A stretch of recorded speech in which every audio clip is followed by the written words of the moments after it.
Hello viewers, আসসালামু আলাইকুম রহমতুল্লাহি ওবরাকাতু। আশা করি আপনারা সবাই ভালো আছেন। আমি আজকে আপনাদের সম্মুখে একটি নতুন ভিডিও নিয়ে আবার হাজির হয়েছি। আজকের যে ঘটনা বলবো, আমার মনে হয় যে বহুত মানুষে এখন পর্যন্ত এমন ঘটনা শুনেন নেই।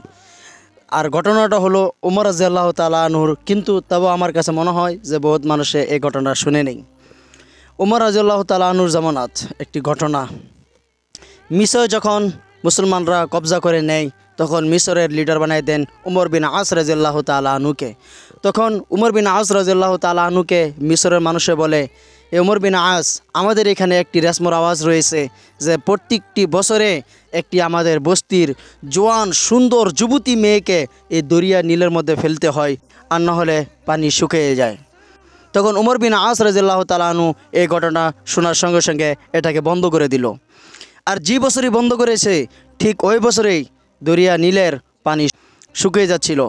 তখন উমর বিন আস রাদিয়াল্লাহু তাআলা আনহু এই ঘটনা দেখে চিঠি পাঠায় আমাদের আমিরুল মুমিনিন উমর ফারুক রাদিয়াল্লাহু তাআলা আনহুর কাছে।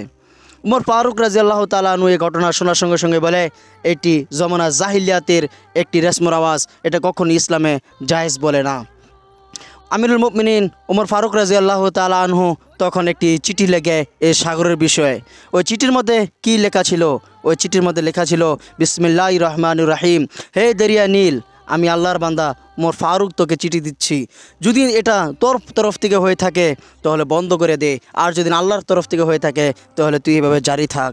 এই চিঠি পাওয়ার সঙ্গে সঙ্গেই দরিয়া নীলের পানি বাড়া শুরু হলো, বাড়তেই থাকলো। আমরা এই ঘটনাতে কি বুঝতে পারি? এখনও আমাদের গাঁয়ের মধ্যে কিছু কিছু মানুষ এরকম আছে যারা জমানা জাহিলিয়াতের রেশমর আওয়াজকে পালন করে।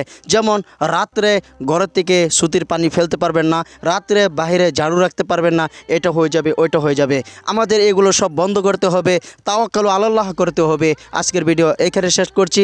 ভালো লাগলে আমাদের পেজটিকে ফলো করবেন, আমাদের চ্যানেলটাকে সাবস্ক্রাইব করবেন, লাইক কমেন্ট শেয়ার করতে ভুলবেন না। আল্লাহ হাফিজ।